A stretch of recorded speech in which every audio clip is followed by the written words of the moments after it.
Okay, we are now joined by the driver of the number 11 and owner of the number 45, who is racing for a championship tomorrow, Denny Hamlin. If you have a question for Denny, please raise your hand. We'll start in the center here with Jenna, and then move around the room. Hey, Jennifer, AP, as you acknowledged, tough follow there. Christopher was pretty clear. He feels cheated. He feels that there was clear race manipulation going on. I mean, did you see that? Do you think that your teammate was cheated out of a spot of the Final Four?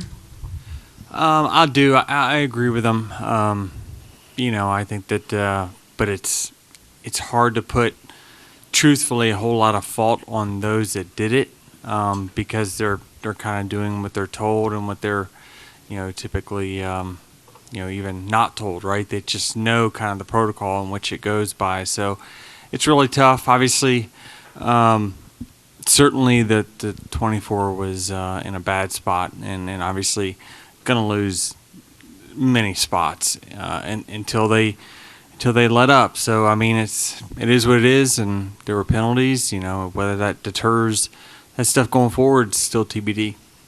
And you still believe that the 23 did nothing wrong? Yeah, I mean, I feel that we looked at the right rear tire. There was no pinholes left. There was no pinholes at all. So the tire had gone completely bald, very similar to what Carson Hocevar's did earlier in the race. He had the same thing happen to him late in the run. So, but it's water under the bridge, and certainly we're moving on. We'll go to Bob.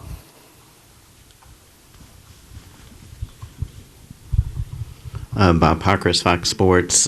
What is the next step for you guys after losing the ruling yesterday? And also, do you have any indication of what happens to the charter you're supposed to get from SHR?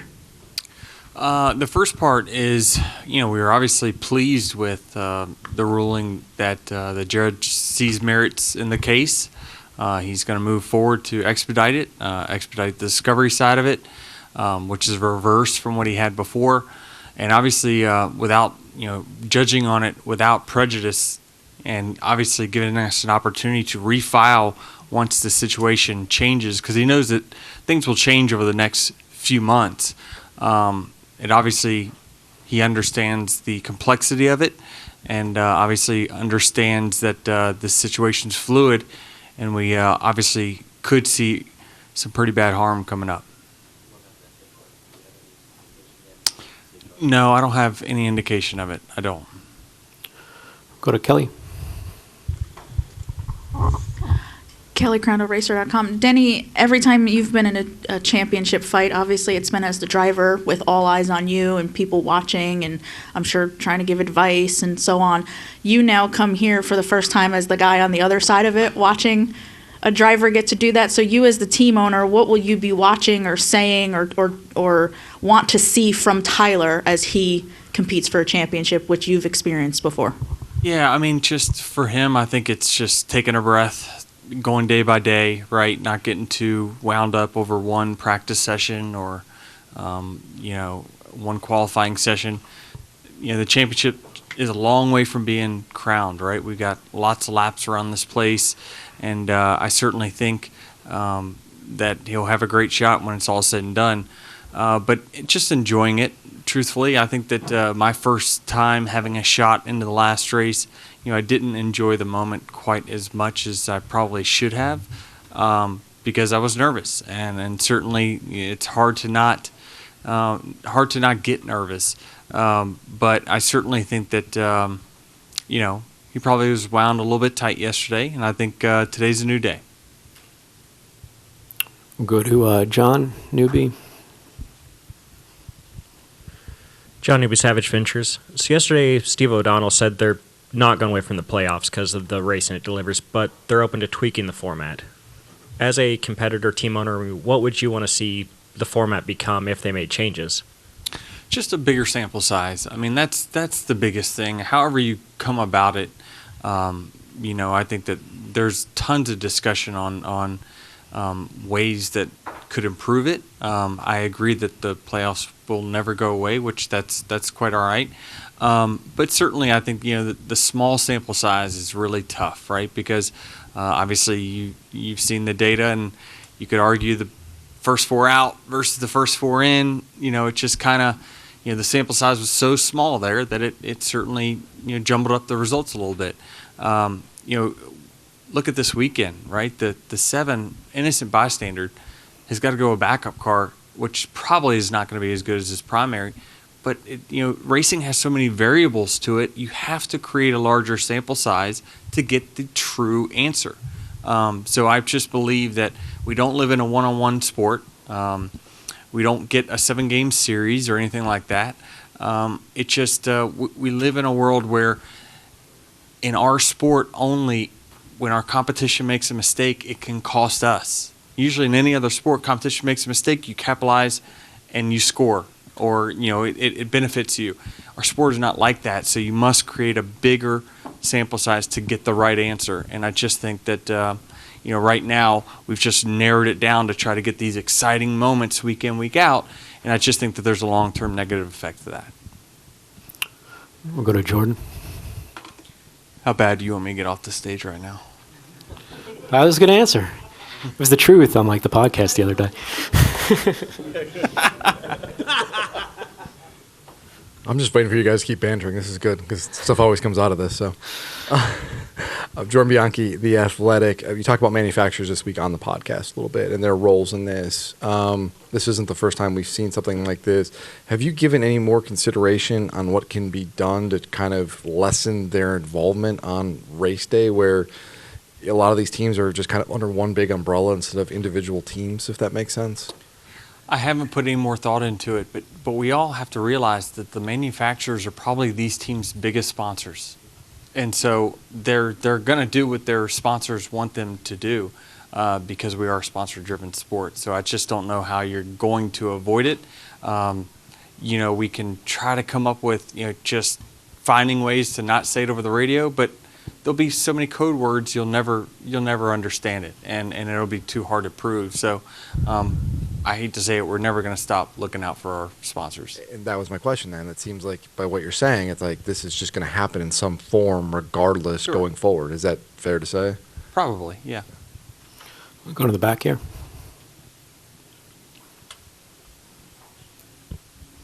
Noah Reed, KSAZ Fox 10. Controversies and championship aside, it's still a big weekend for JGR with it being Martin's final full-time race. I was just wondering if you could speak on the driver, the person that he's been just to you throughout the past few years, and if you have one, just share a favorite memory you have with him. I mean, I've got a lot of great memories with Martin, but just really overall, I would just say he's just a, awesome person, one of the best teammates you could ever have. I aspire to, have a career like him where in my final race I have a chance to win, and he does.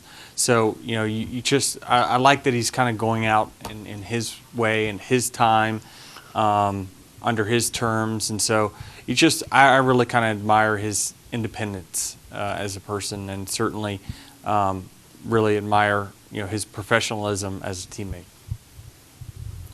We'll go to Dustin.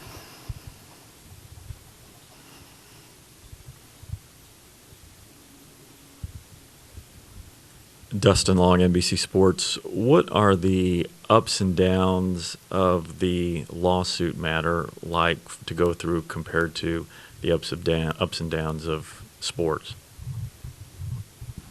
Can you be more specific? Well, what was it like this past week to be in the court and then the decision? And while there are some positives, there are obviously you didn't get the full decision. You're less than 3 months away from the start of the season. And as of right now, we don't know what you're going to do, and I'm sure there's some questions on the behalf. So what are those ups and downs that you're going through, and how does that compare to what you've experienced in sports? Yeah, I mean, truthfully, I hadn't been in a courtroom since I was maybe 11. I got sued. I was riding my bike as a kid, and a car hit me, and they ended up suing me. But I know they lost. They lost. But her brother owned a law firm. So, but anyway, so it had been a while, but my adrenaline was pumping, right? Because I'm like, obviously, you hear the arguments and whatnot, and of course, we feel very adamant on our side of things, and certainly, when you wake up on Friday morning, something's coming. You're nervous because obviously I've poured a lot into the sport in multiple ways, and certainly financially over the last 4 years, I've put back a lot of the money that I got out of it back into it, and that certainly all could be wiped away pretty quickly. And so certainly it's a nervous time for me, and we hope that this thing gets resolved in a peaceful manner or in a correct manner to fix it. So I'm just it's got its ups and downs for sure, but it's just difficult because you can't control it, right? I can't rely on my instincts or things like that to change the outcome or the results. It's just the facts are the facts, and so I just never been a part of anything like this, but certainly hate that we're in the situation that we're in after everything that we've put into the sport over the last 4 years.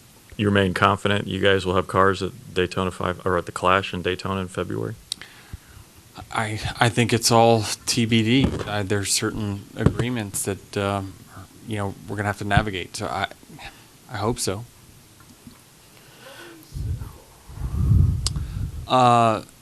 Like mental stress or distress. Yeah. I know what that's like there, Denny, this week. We're next. We got 4 more minutes. We'll go Lee and see how much time we have left. Lee Spencer, Series 6 of NASCAR Radio and CatchFence.com. At the beginning of the season, you had such conviction that this was going to be your year, and then you had the engine penalty. But short of the engine penalty, what do you need to do between now and when we roll out at Daytona next year to be a contender again? Between now and Daytona, I'm not sure there. I certainly thought that just as an organization we had lost a little bit of speed in the summer. So it's just, people talk a lot about like kind of peaking too early and things like that, but I don't believe that. I think that you when you hit it, you hit it, and it just seemed like the field got a little faster throughout the summer. We were obviously fired off really, really well, and then in the round of 8, I finished 3rd, 5th, and 8th. I mean, I lowered my average finish from the regular season to the playoffs. I lowered it by 2 or 3 spots. So every year in the playoffs, except for maybe a very, very few, I've been better in the playoffs than I do in the regular season. But we heard Christopher say, when you have 3 bottom guys win, I didn't have enough bonus points to be part of the picture for that last point spot. So I don't know. You just got to have circumstances fall in a better fashion for me. I mean, is there anyone that thinks that Justin Allgaier is not a deserving Xfinity champion? But it just hasn't happened, right? For various reasons. It's just this sport's weird. Go to Jerry.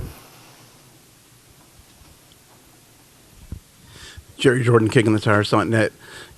Tyler Reddick could walk out of here, the champion. You could walk out of here as the owner, of the team that wins the championship. And you just said that it's TBD if you guys make, as 2311 at the Clash and the Daytona 500.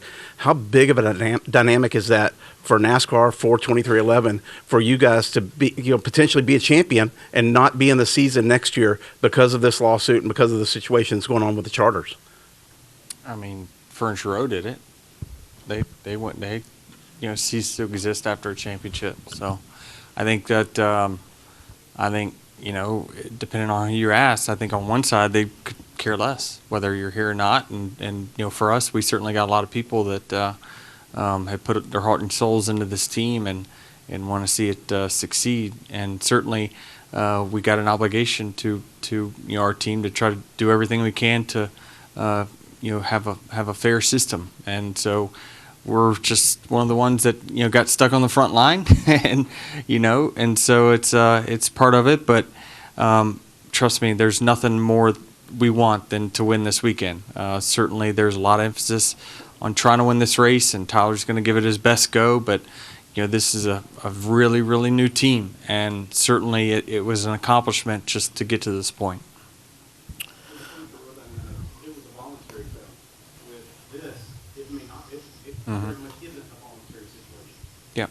Yeah, I mean, it depends on how you look at it, but yes.